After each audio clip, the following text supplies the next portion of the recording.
like to invite you to join us for our very first ever block party on August the 29th from 3 to 5 p.m. in our lower parking lot. We have a lot of fun things planned. We'll have family-friendly fun games and activities for families of any age. We are going to celebrate some of the things that we have done over the past year, like our kids who completed Awana. Our first graders will be receiving their Bibles, and rising sixth graders will learn all about Tribe. We'll have Kona Ice, we'll have some music, we'll have information and registration for the activities that we will be doing in the fall, so you have a chance to see what those opportunities will be. So we would love for you to join us August the 29th, 3 to 5 p.m. in the lower parking lot of the church for our first ever block party. See you there.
Okay, I'm gonna have to turn on a light.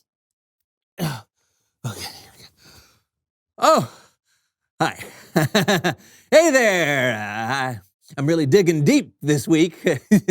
As you can tell, I'm inside of a tunnel. And unfortunately, I think I'm stuck. Wow, this is really tight. Whew. Okay, have you ever heard of the word claustrophobia?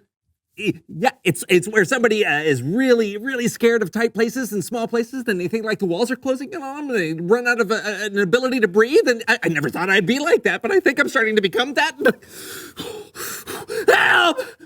Help! Somebody please come help me! I've dug too deep and I can't get up. John? Is that an angel? No, John, it's me. What are you doing in there? I'm stuck. I've dug deep and I can't get up. Help! Oh, man. Ah! I can't dig out! Ah! Ah!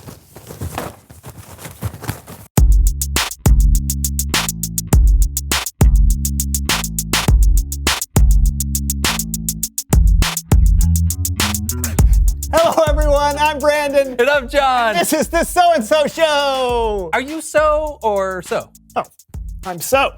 Ah, good. That makes things way more clear. How did we come up with the show's name in the first place? I don't know. It's probably just something that I came up with. Oh, yeah.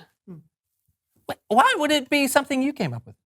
Well, when it comes to the show, I'm kind of the creative force behind it, so it's How do you probably- figure that? How do I figure what? How do you figure that you're the creative force behind the show? Well, I came up with the title. Oh, that's speculation. Besides, people don't tune in for your creativity. They tune in for my hijinks. That's why I'm here. The show was my idea. The show was my idea. There's only one way to solve this. You're right. One way. Splitting the studio down the middle like a late 80s sitcom. That was my idea. Stop copying me. Ah! I'll get the tape. And I'll fast forward in time. Star Wipe. Hello, everyone, and welcome to The Brandon Show. I am your host, the inimitable Brandon.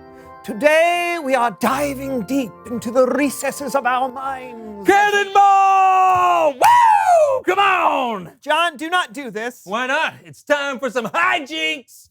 Besides, you have no control over my show. Because my show is called John Show is Better Than Brandon's Show. Woo! Here we go. Ooh. Actually, look. Look. What am I looking at? The camera is on my side of the room. No. The camera is off limits. Neither one of us can have a show without You should have the thought camera. about that before you agreed to this contrived comedic situation. This was all part of my plan because wisdom is a John thing. All right, fine. Okay, you've got the cameras, but all the sound equipment is on my side. Who needs sound equipment? You're still showing him. No.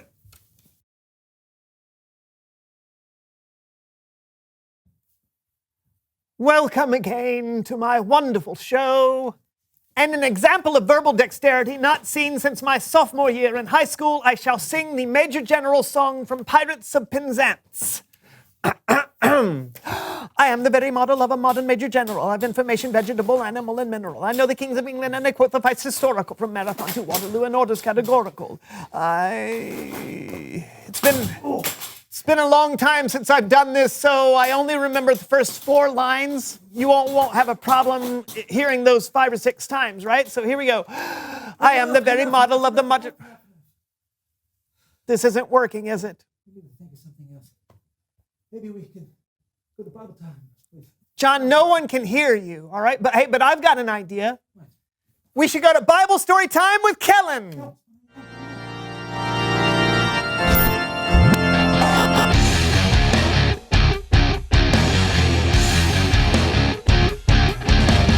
Hey guys! Guy. Question. Why is there only one of you? I am also here. Oh, let me guess. The thing where you put a line of tape in the middle of the room and split everything 50-50 and things aren't going the way you planned? How did you know? Let's just say I've watched a TV show or two in my time.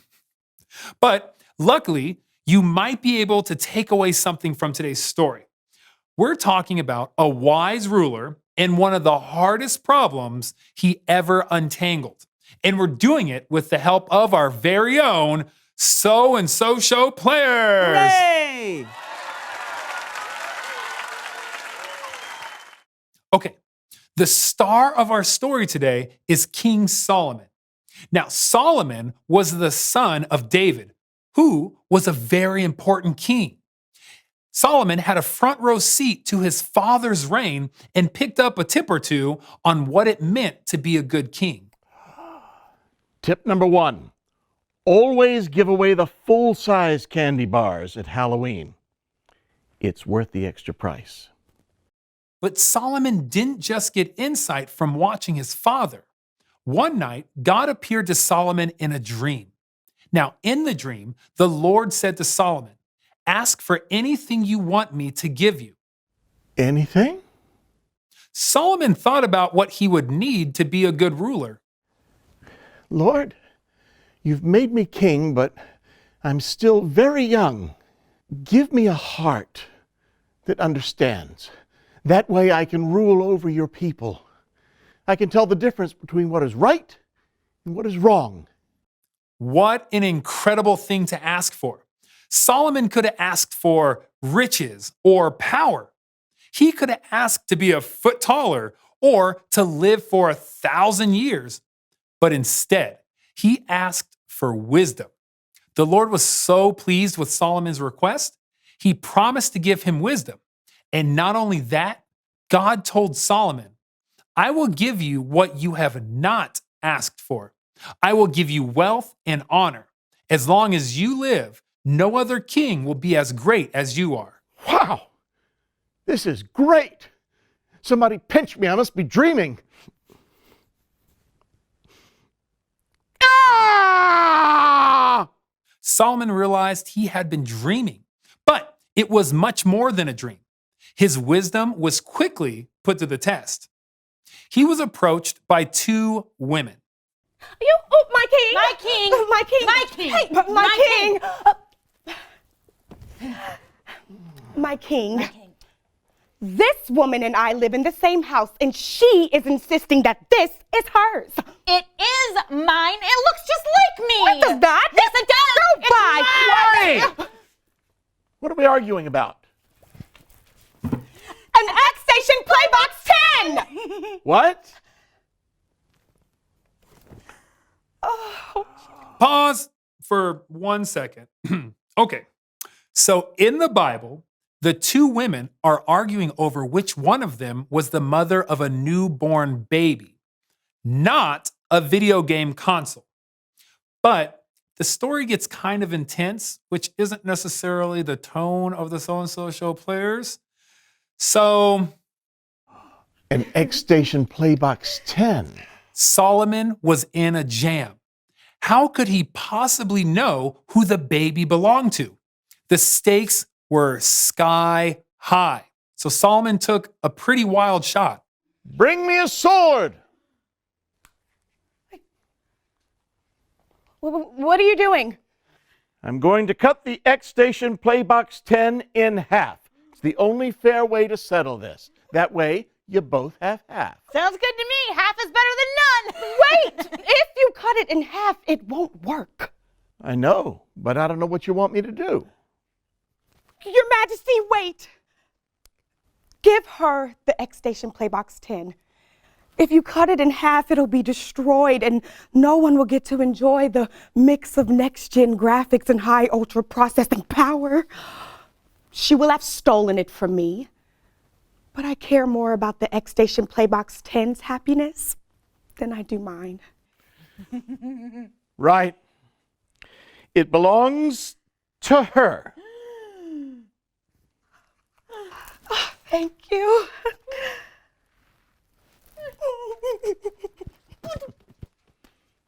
Get. Not fair at all. No. I did right by that baby. Yep. X-Station Playbox 10. What's next? The end. Let's give a big round of applause for the So-and-So Show players.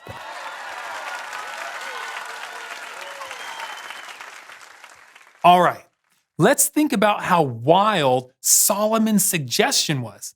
He said to cut a baby in half. That's nuts. But he would have never hurt the child. It was a test. Solomon was thoughtful about the problem, and he was kind to the real mother who was in a bit of a bind, and he trusted God for wisdom.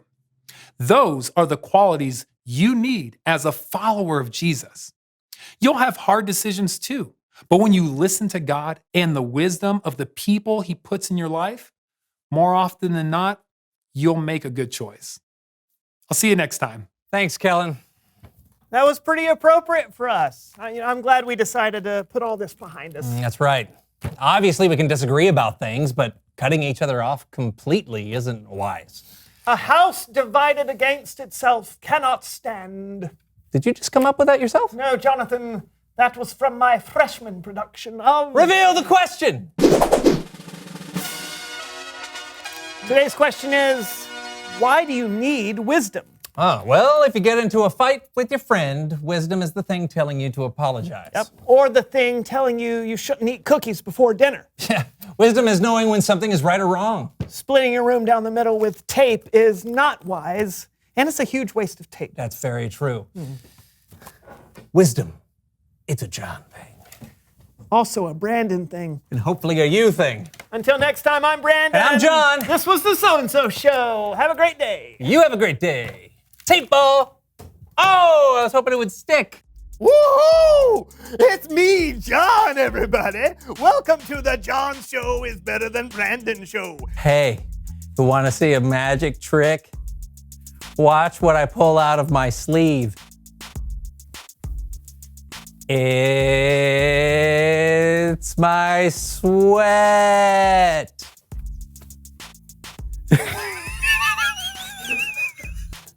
Okay, here's a burpee for you. Number one. That's all I got.